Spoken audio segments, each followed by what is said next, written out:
দেশৰ কাৰণে গান্ধী পৰিয়াল নেতিবাচক আৰু গৌৰৱ গগৈও নেতিবাচক।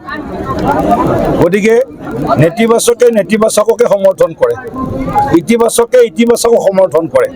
ৰাষ্ট্ৰৰ সুৰক্ষাৰ লগত জড়িত বিষয় এটাক লঘু কৰাৰ, সামান্য কৰাৰ যিটো আজি প্ৰিয়ংকা গান্ধী ডাঙৰীয়ানীৰ এটা কুৎসিত প্ৰয়াস, এই প্ৰয়াসক ভাৰতীয় জনতা পাৰ্টীয়ে ধিক্কাৰ দিছোঁ আমি।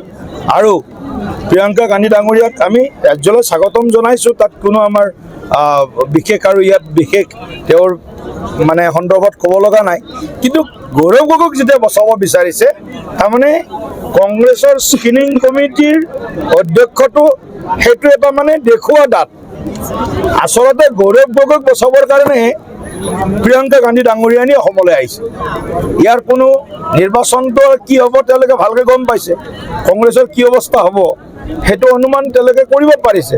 সেইকাৰণে গৌৰৱ গগৈ গান্ধী পৰিয়ালৰ বিশ্বস্ত, গতিকে বিশ্বস্ত এজন পৰিয়ালৰ সদস্যক তেওঁ অপৰাধ কৰিলেও, যিটো আমাৰো কিছুমানৰ হেৰি থাকেতো পৰিয়ালত, সৰু ল'ৰাটোৱে কেতিয়াবা অলপ দুখ চুখ কৰিলে তাক অলপ বুজাই বঢ়াই ঠিক ঠাক কৰে। গতিকে এই দুখটো পৰিয়ালৰ এজন সদস্যই কাৰোবাক এটা থাপৰ মাৰিলে, কাৰোবাক চৰ মাৰিলে এই দুখ নহয়।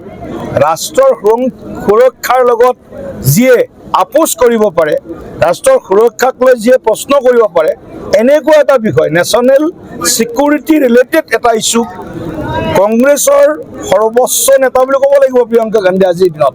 ৰাহুল গান্ধী, প্ৰিয়ংকা গান্ধী, সোনিয়া গান্ধী, হয়নে নহয়?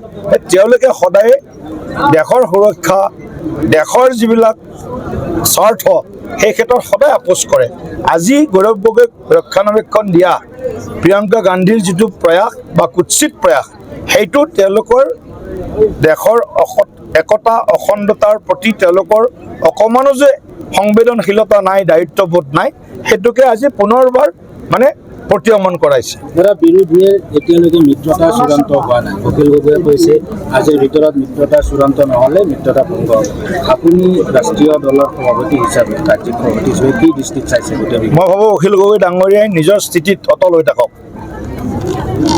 আৰু বেলেগ কোনোবাখিনিত মসৃণ হ'ব নেকি যদি সেই বিৰোধী ভংগ হয়? ভোটসমূহ যিহেতু ডাইভাৰ্চিফাই হ'ব, সেইখিনিয়ে বিজেপিক জিকাত সহায় কৰিব নেকি? যিসমূহ সংখ্যালঘু, আমিতো বিচাৰোঁ শক্তিশালী বিৰোধী, আৰু মই ভাবোঁ যে তেওঁলোকৰ এটা ডাঙৰ এটা বিৰোধী মিত্ৰজোঁট হ'ব, শক্তিশালী মিত্ৰজোঁট হ'ব।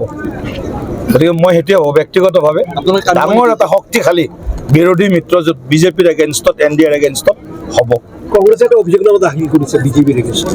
কংগ্ৰেছে যিবিলাক পাপ কৰি থৈ গৈছে, সেই পাপবিলাকেই বিজেপিলৈ আঙুলি টোৱাই সেইবিলাক কথা আকৌ এবাৰ ৰাইজক মনত পেলাই দিছে যে আমি যিবিলাক পাপ কৰিছিলোঁ, যাৰ কাৰণে এইবিলাক ঘটনা হৈছিল, এইবিলাক আকৌ ৰাইজে মনত পেলাইছে।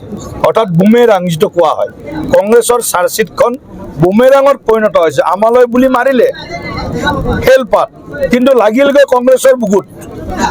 এতিয়ালৈকে গৌৰৱ গগৈক কিয় এৰেষ্ট কৰা হোৱা নাই আৰু কিয় এৰেষ্ট কৰা নাই? সেইটোতো আপুনি কোৰ্টত সুধিব লাগিব। গৌৰৱ গগৈতো SIT যেতিয়া প্ৰতিবেদন আহি গৈছে, সেইটো বাকী কোৰ্টে যদি চমুটো কেছ লয় বা ভাৰত চৰকাৰে CBI বা নিয়াৰ জৰিয়তে যদি তদন্ত কৰে, গোটেই কথাবিলাক আগবাঢ়িব ভালকৈ। কিন্তু গৌৰৱ, সেইটো মই কেনেকৈ উত্তৰ দিম? আপুনি ভালকৈ বেলেগ এজনক সুধিব লাগিব, যোনে চমুটো কেছ ল'ব পাৰে। পাৰ্টীৰ কেতিয়ালৈকে ঘোষণা হ'ব? পাৰ্টী অলপ টাইম আছে, অলপ সময় লাগিব। আমি